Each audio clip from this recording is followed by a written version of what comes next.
Hi friends, welcome back to our channel. నేను మీ మాధవి మల్లేష్. ఈరోజు మన స్పెషల్ రెసిపీ వచ్చేసి ఎగ్ కర్రీ. ఈ ఎగ్ కర్రీని చాలా సింపుల్గా ఎలా ప్రిపేర్ చేసుకోవాలో చూసేయండి ఫ్రెండ్స్.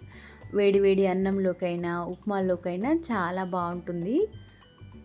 మరి లేట్ చేయకుండా ఈ ప్రాసెస్ ఏంటో చూసేద్దాం ఫ్రెండ్స్. ముందుగా ఎవరైనా మన ఛానల్ని ఫస్ట్ టైం చూస్తున్నట్లయితే సబ్స్క్రైబ్ చేసి సపోర్ట్ చేయండి ఫ్రెండ్స్. చాలామంది చూస్తున్నారు కానీ సబ్స్క్రైబ్ చేయడం లేదు. వీలైనంత వరకు సబ్స్క్రైబ్ చేయడానికి ట్రై చేయండి ఫ్రెండ్స్. అలాగే ఒక లైక్ అండ్ కామెంట్ కూడా ఇవ్వండి. మీరు ఇచ్చే లైక్ కామెంట్ మాకు చాలా హోప్ని, సక్సెస్ని ఇవ్వగలుగుతుంది. చూసారు కదా ఫ్రెండ్స్, ఇప్పుడైతే ప్రాసెస్లోకి వెళ్ళిపోదాం. ఒక బౌల్లోకి ఒక 6-7 కాజు బాదం, ఒక 2 టేబుల్ స్పూన్ల నిండా వరకు నువ్వులని, ఒక 1/2 టేబుల్ స్పూన్ మెంతులు, ఒక 1/2 టేబుల్ స్పూన్ జీలకర్రని, అలాగే సరిపడినంతగా మసాలా దినుసులను తీసుకోవాలి. నేనైతే ఇక్కడ చాలా తక్కువ మసాలానే యూస్ చేస్తాను ఫ్రెండ్స్, కేవలం ఈ కర్రీలోకి మాత్రమే కాబట్టి. ఒక చిన్న దాల్చిన చెక్క ముక్క, మిరియాలు, ఒక యాలక్కాయ, 2 లవంగా మొగ్గలు, అలాగే ఒక 2 పెద్ద సైజు ఉల్లిపాయల్ని, ఒక 2 టొమాటోల్ని కూడా కట్ చేసి పక్కన పెట్టేసుకున్నాను. ఆ తర్వాత ఈ కర్రీ మొత్తం కూడా పచ్చిమిర్చితోనే చేస్తున్నాం కాబట్టి సరిపడేంతగా పచ్చిమిర్చిని తీసుకోవాలి. అలాగే టొమాటోలను కూడా కట్ చేసి అన్ని పక్కకు పెట్టేసి కర్రీ చేసామంటే చేసేటప్పుడు ఈజీ అవుతుంది. ఇప్పుడు స్టవ్ ఆన్ చేసుకొని ఒక నాన్ స్టిక్ ప్యాన్ పెట్టేసుకొని మనం ముందుగా తీసి పెట్టుకున్న కాజు బాదంని వేసి డ్రై రోస్ట్ చేసుకోవాలి. దీనిలోకి ఏమాత్రం ఆయిల్ కానీ నెయ్యి కానీ వేయాల్సిన అవసరం లేదు. బాదం అయితే రోస్ట్ అవ్వడానికి టైం పడుతుంది కదా ఫ్రెండ్స్, అందుకోసం అయితే ఇలా కట్ చేసి వేసుకోవాలి. ఇలా మంచిగా రోస్ట్ చేసిన తర్వాత మిగిలిన నువ్వులని, మసాలా దినుసులని, జీలకర్ర, మెంతులను కూడా యాడ్ చేసుకొని మంచిగా రోస్ట్ చేసుకోవాలి. వీలైనంత వరకు లో ఫ్లేమ్లో రోస్ట్ చేసామంటే మంచిగా వేగుతాయి.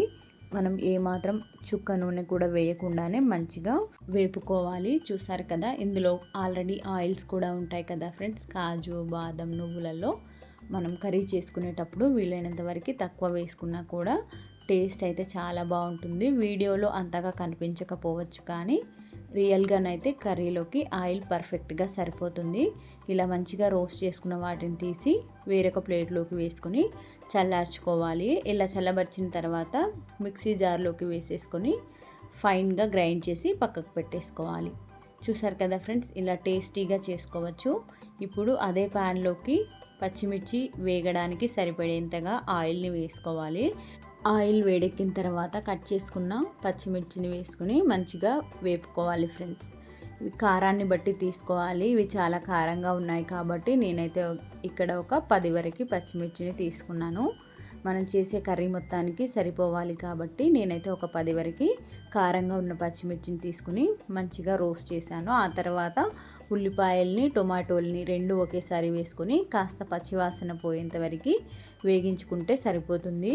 టొమాటోలకి ఉన్న పొట్టు పోయి సాఫ్ట్గా అయ్యేంత వరకు ఉడికించుకోవాలి ఫ్రెండ్స్, మధ్య మధ్యలో కలుపుకుంటూ. ఆ తర్వాత ఒక 2 రేకల చింతపండు రేకల్ని కూడా వేసుకొని అంతా ఒకసారి కలిపేసుకొని వీటన్నింటినీ చల్లార్చుకొని మిక్సీ జార్లోకి వేసుకొని ఫైన్గా గ్రైండ్ చేసుకోవాలి. ఇప్పుడు అదే బౌల్లోకి ఒక పావు వరకు ఆయిల్ని వేసుకోవాలి. ఆయిల్ మొత్తం వేడెక్కిన తర్వాత మనం ముందుగా ఉడికించి పెట్టుకున్న ఒక 4 అంటే 4 గుడ్లని వేసుకొని మంచిగా వేపుకోవాలి. ఆయిల్లో ఫ్రై చేసుకోవాలి. ఇవి ఆయిల్లో ఫ్రై చేసేటప్పుడు అడుగు పడతాయి కదా ఫ్రెండ్స్, అలా పట్టకుండా ఉండాలి అంటే ఆయిల్ మొత్తం ప్యాన్కి పట్టేలాగా చేయాలి. ఆ తర్వాత ఎగ్ కూడా ఆయిల్ పట్టేలాగా చేసామంటే ఇది అడుగు పట్టకుండా ఉంటుంది. అన్నీ పర్ఫెక్ట్గా ఫ్రై అయిన తర్వాత 1/2 టేబుల్ స్పూన్ ఆవాలు, జీలకర్ర, ఒక 4-5 కరివేపాకు రెబ్బలు, టేస్ట్కి సరిపడా పసుపుని, అలాగే గరం మసాలా వేసుకున్నాం కాబట్టి మళ్ళీ దీనిలోకి వేయవద్దు. అలాగే ప్లెయిన్ ధనియా పౌడర్ని వేసుకొని మనం గ్రైండ్ చేసి పెట్టుకున్న కాజు బాదం పౌడర్ని, అలాగే టొమాటో, ఉల్లిపాయ, పచ్చిమిర్చి పేస్ట్ని కూడా వేసుకోవాలి. అయితే ఫ్రెండ్స్, నేను ఉల్లిపాయ, టొమాటో, పచ్చిమిర్చి గ్రైండ్ చేసుకునేటప్పుడు అల్లం వెల్లుల్లిపాయలు కూడా వేసుకున్నాను. ఆ క్లిప్ అయితే చూపించలేకపోయాను ఫ్రెండ్స్. అది కూడా వేసుకుని అంతా బాగా ఒకసారి కలిపేసుకుని ఇంకాస్త ఏమైనా మిగిలిపోయిన పచ్చిదనం ఏదైనా ఉంటే పోయేంత వరకు లో ఫ్లేమ్లో మధ్య మధ్యలో కలుపుకుంటూ ఆయిల్ తేలేంత వరకు ఫ్రై చేసుకోవాలి. ఇలా ఫ్రై చేస్తేనే టేస్ట్ బాగుంటుంది ఫ్రెండ్స్.